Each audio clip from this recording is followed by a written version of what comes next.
And you'll notice that we still have an HK, and that is now the center of our circle instead of the vertex of the parabola. Both of them are minus, so when you go from an equation to the center, you're going to do opposites for both, like you were doing opposites for the A for the vertex of a parabola, or for H. R squared, R is the radius. So the center of the circle, HK, the radius R. This is something that you covered last year in geometry. So none of this should be new. Okay. Here's a specific example. X minus 4 squared plus y plus 1 squared equals 36. Looking at that example, you should be able to look at it, tell me the center, tell me the radius, and graph it. Those are the things you should be able to do without much problem.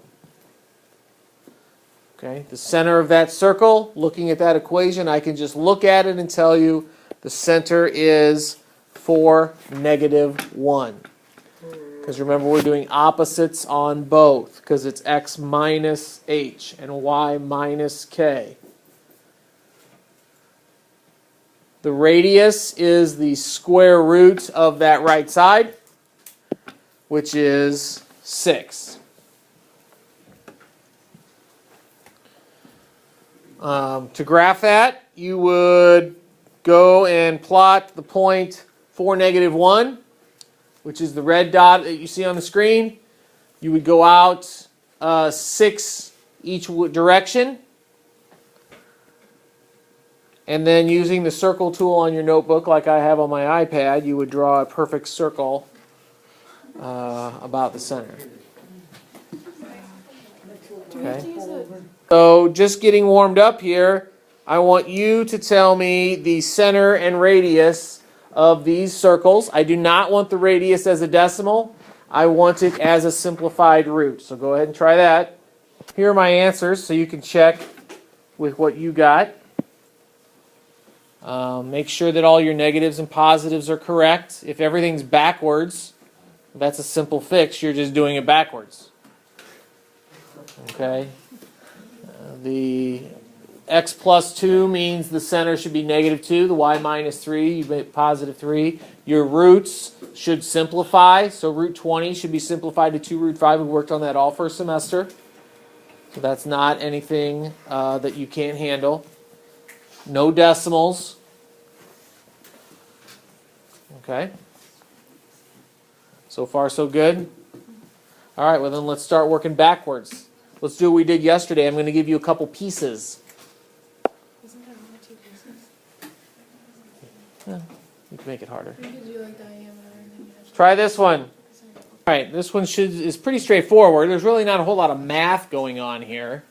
It's just recognition and placing numbers in the right places. The answer should be x minus 5 squared plus y minus 7 squared is 49. Not 14. 49.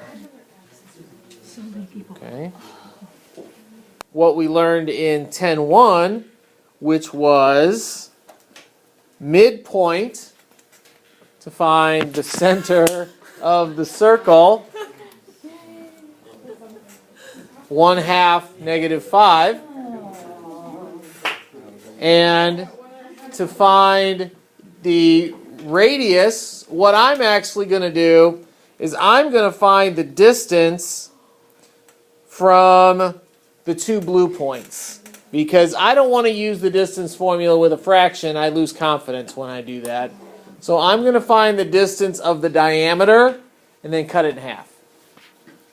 Just the way I do things. So I'm finding the distance up there, and I get a diameter of 5. So that's from end to end on the circle. So if I find the radius then, it is 5/2 or 2.5. So now I have my center, I have my radius. If I write that out, I get that 25/4. If you wrote that as a decimal, it would be 6.25. Now we have to do the completing the square with these equations. Okay, so we're going to be given circle equations that look like this. Well, that's a mess. There's no organization, just like the parabola ones we were given. We have to get it to look like the circle equation. All right, so our goal is, and I'll write it at the top, our goal is the circle equation from the cat for to make a pair of kitten britches. Okay. iPad's going to disconnect here in a minute. Just telling you.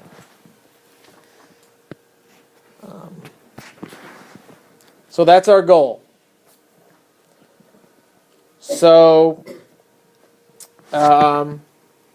step one would be to get the x's and the y's and the constants kind of segregated in the problem, because we know how to do x's. We did that with parabolas. We're going to have to do it with x's and y's in this problem.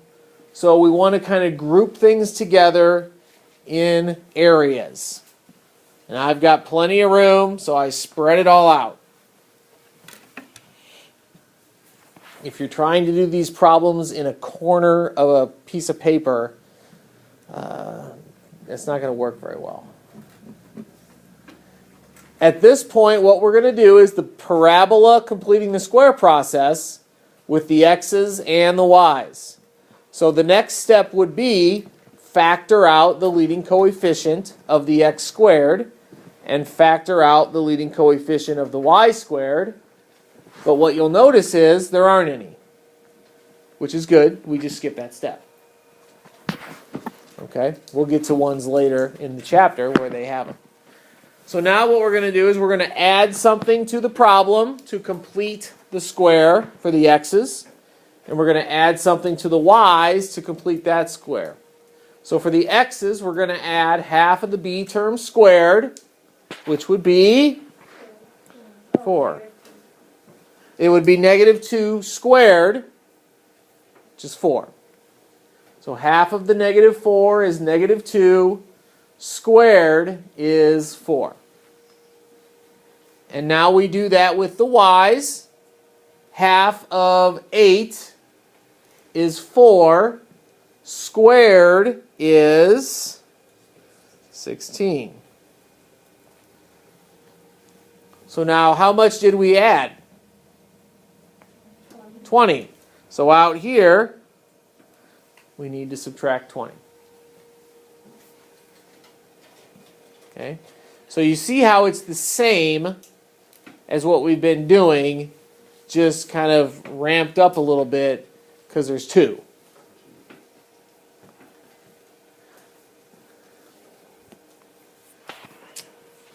So now our x's, using our shortcut, will factor into x minus 2 squared.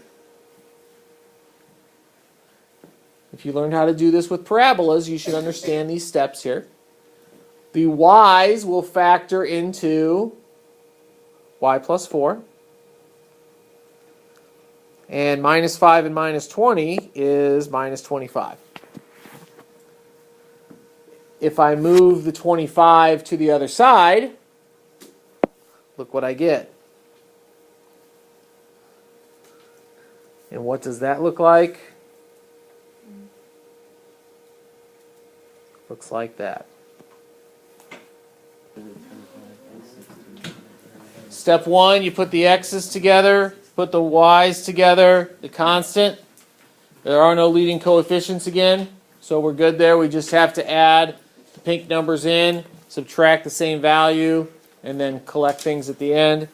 At the beginning, we're going to be adding a 25.